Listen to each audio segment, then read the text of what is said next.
काम करण्यासाठी एक बैठकीचं देखील निमंत्रण दिलेलं आहे, बैठकी आयोजित केली आहे। या घटनेची माहिती मिळताच सचिव पंकज जोशी आणि संबंधित वरिष्ठ अधिकारी हे ग्रीन कॉरिडॉरची व्यवस्था केली आहे। प्राधान्यानं रुग्णांना उपचारासाठी आणण्यासाठी तयारी करण्यात आहे। सोबतच अमित भाई शहा जे केंद्रीय गृहमंत्री आहे यांनी भूपेंद्र पटेल यांच्यासोबत विमान अपघातासंदर्भात चर्चा केली आहे। एनडीआरएफचे 7 चमू देखील दाखल झालेले आहेत। नक्की प्रशांत, तू असाच सोबत रहा। वेगवेगळी दृश्य समोर येत आहेत आपल्याला। ही अजून दृश्य आपल्या समोर येत आहेत। एकतर आपण मोबाईलचे दृश्य बघतोय, विमान कसं कोसळलं आणि कशी मोठ्या प्रमाणात आग भडकली, कसा मोठा स्फोट झाला त्याची दृश्य आपण बघतोय एका बाजूला। दुसऱ्या बाजूला या इमारतीचं किती मोठं नुकसान झालेलं आहे त्याची दृश्य आपण बघतोय। हे विमान जिथे कोसळलं त्याची ही दृश्य आहेत। त्यामुळे रहिवासी भागाला सुद्धा खूप मोठ्या प्रमाणात फटका बसलेला आहे। तिथे सुद्धा असलेल्यांची जीवितहानी किंवा जखमी झालेल्यांचं प्रमाण असू शकतं।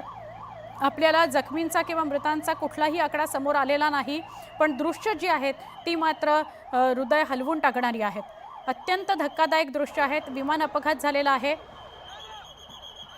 अजून एक दृश्य आपल्या समोर येतंय। विमान आपटलं आणि त्यानंतर जो धूर आणि धूळ वर आली, जो आगीमुळे जो काळ्या रंगाचा धुराचा लोट आलेला आहे त्याची दृश्य आपण बघतोय। आणि नेमकं रहिवासी भागामध्येच हे विमान कोसळले, एका इमारतीला जाऊन ते धडकलं।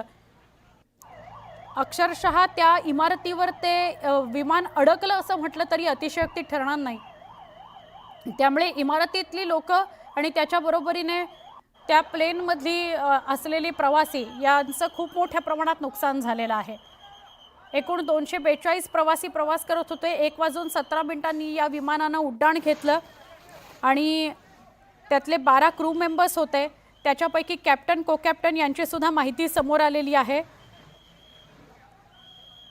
जे कॅप्टन आहेत, जे प्लेन चालवत होते, त्यांना 82,000 इतकं म्हणजे 82,000 तास इतका फ्लाय करण्याचा त्यांचा अनुभव आहे। पण तरी पण ही घटना घडली आहे, दुर्दैवी घटना आहे। मृतांचा आकडा खूप मोठ्या प्रमाणात समोर येऊ शकतो। याच्या मागे म्हणजे ही घटना घडली आहे त्याच्या मागेच एक हॉस्पिटल आहे, सिव्हिल हॉस्पिटल क्रिटिकेअर, त्याच्यामध्ये त्या सगळ्या रुग्णांना नेलं जात आहे, घाईघाईने नेलं जात आहे। खूप मोठ्या प्रमाणात